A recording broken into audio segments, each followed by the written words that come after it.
রাত পোহালেই নির্বাচন।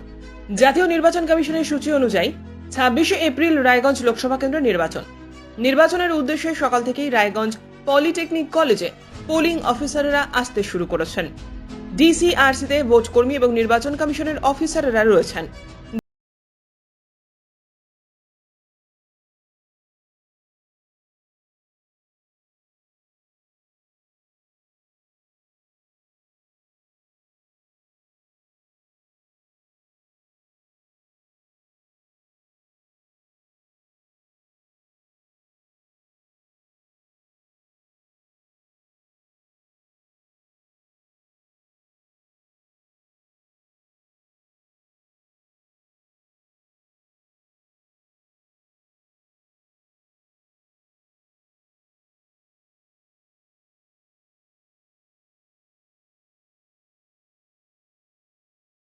রিপোর্ট উত্তরের প্রহরী।